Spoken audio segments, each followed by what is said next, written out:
Okay, so hey guys, and welcome back to another Axel 72 video. And in today's video, I'm going to be giving my prediction for the Mike Perry versus Jeremy Stephens fight. And so if you are new around here and you haven't yet subscribed, please do so. Like the video if you do indeed like the video, and feel free to join the Patreon as well. You can request any kind of combat sporting related content, and I will try my best to get out there for you guys. I really appreciate all the support I've had with it so far, and there's a great selection of members on there already, and yeah, the link will be in the description. Thank you very much. But to get into this one though, obviously I don't speak about the kind of BKFC tremendously tremendous amounts, because there's not a massive selection of fights in which really are, they're all entertaining, but there's not that many big star names. But it's getting bigger and bigger, that we're seeing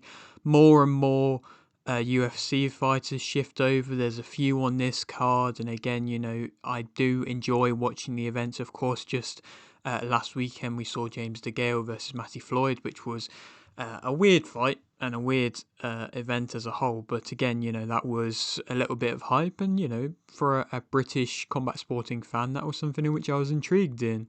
And for this fight as well, it's a fight in which I'm interested in, and I think for BKFC it is a big fight. And obviously BKFC, like I've said, is getting bigger, and I think there is more and more stars in which are being made. But they're kind of at the same time now moving away from relying so heavily on Mike Perry. Just kind of last year, the year before, pretty much any Mike Perry event was guaranteed to be the biggest event in BKFC, probably, realistically for the year, because there wasn't really that many other UFC fighters getting involved, and Mike Perry was always, the king of violence, and was always the guy who was bringing the excitement into BKFC. And, he's a great name to have and a great asset to have, and, is truly built for the kind of BKFC frame and style and everything like that. But again, since McGregor's kind of come on and started working with them, it seems like they have built a few more kind of bigger names, had a few more bigger events, and it is getting boosted. And I think, like I say, as a whole, BKFC is getting bigger. And again, I wouldn't be surprised if McGregor himself even goes and has a BKFC fight when he's done with the UFC. Of course, we'll have to wait and see if he actually wants to, come and get involved with fighting again. Then he could definitely do it. I'm not entirely sure what the kind of whole drug testing pool is with BKFC, but still, like I say, there is definitely a growing market for BKFC at the moment, and with them working with DAZN as well, again, like I say, there definitely is much more attention on them at the moment. But like I say, this still is a very big event, and arguably is still one of the bigger BKFC events of the year. Perry hasn't fought since his loss to Jake Paul, so again, maybe the hype around Mike Perry has kind of dropped off a little bit, because of course he was on a great run in BKFC. He was 5-0, and went up against some big names: Eddie Alvarez, Michael Venom Page, Alvarez last time out, and like I say, he was, on a good run, but then, went and lost badly to Jake Paul and got knocked down on multiple occasions and inevitably stopped. That's, again, like I say, not going to be the kind of thing that's really going to hype and build up this fight. But Jake Paul, is a boxer, and I suppose Mike Perry is more of a bare knuckle fighter, and I think it, that fight kind of highlighted the fact that boxing ability is different to bare knuckle ability. I think, there's still a lot more technical ability in boxing than there probably ever will be in bare knuckle fighting. But still, like I say, Perry has shown that he can fight in bare knuckle, and I just don't think he will go back into boxing or try and venture into that again, purely boxing. I feel Perry, realistically, this could be his last fight with BKFC. That really wouldn't surprise me if it is, because, Conor, of course, was against him, kind of fighting against Jake Paul, and he was frustrated and annoyed the fact that he actually did end up losing to Jake Paul and cut him from the organisation for a while, and that's why we haven't seen him in a while. But he's come back, realised that he's a big name and a big star in the BKFC and has given him another opportunity.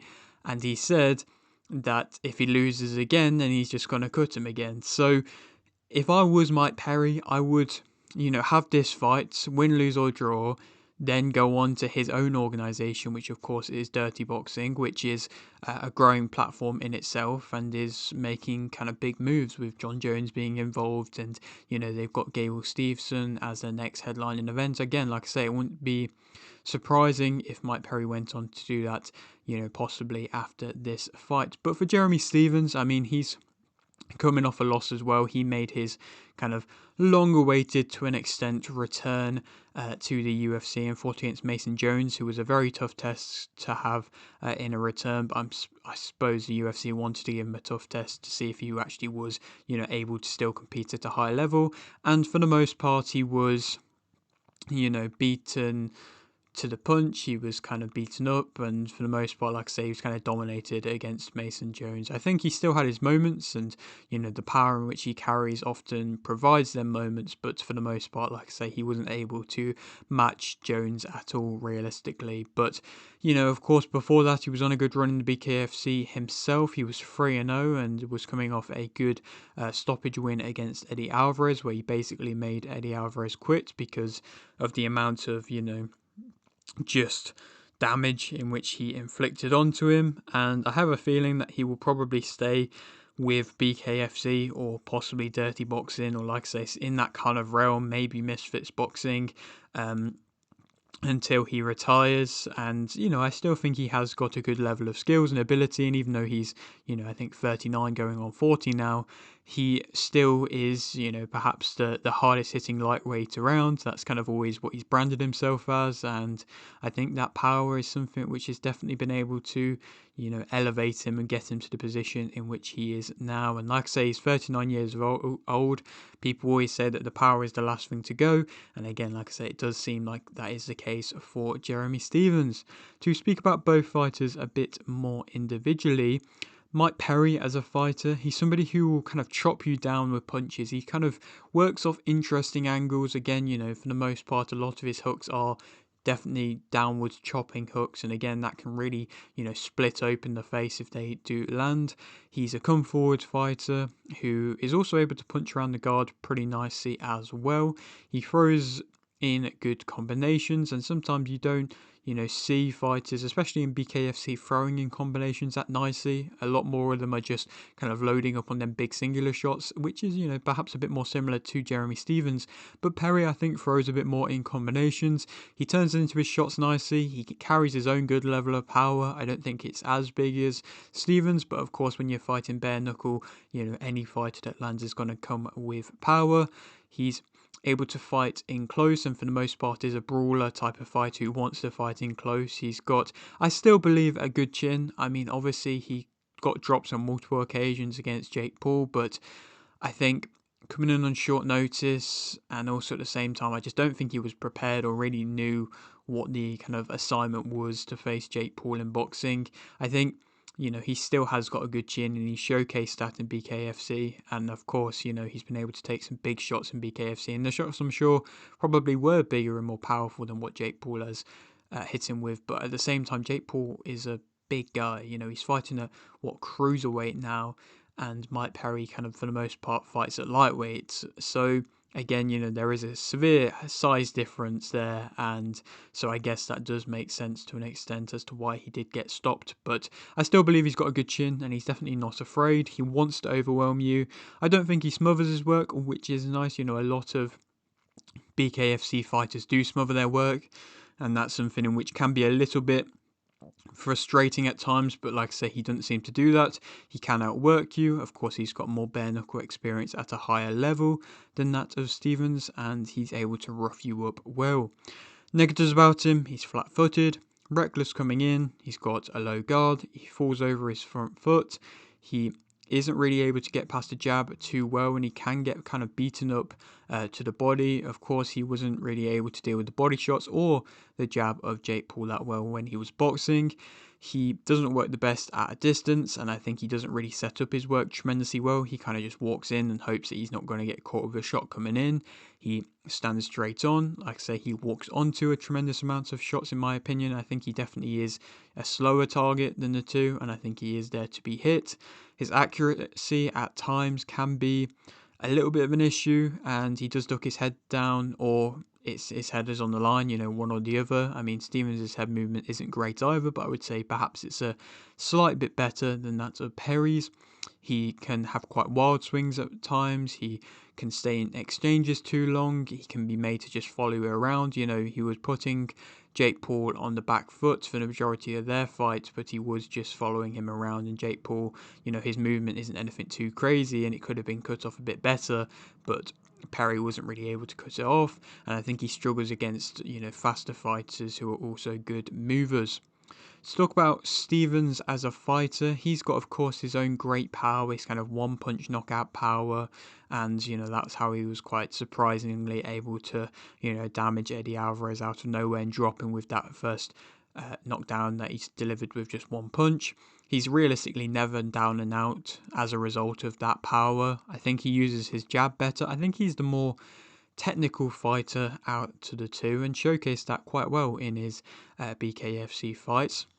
I think he holds his shape better. He catches punches quite well, so as a whole is a bit better defensively, and I also think he moves better defensively as well. He's not as greedy. I think he's a bit more disciplined when he's throwing, and he will take, a backward step when necessary.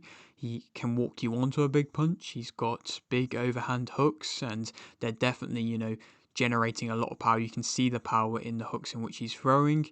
He can fight coming out of the clinch well with a nice uppercut in which he kind of throws with definitely mean intentions. He's got a tighter guard, like I say, faster hands, and in general a good chin in my opinion as well. Obviously he's had his fair share of losses in the UFC, but from what I've seen in BKFC, of course, I do believe he has got a good chin.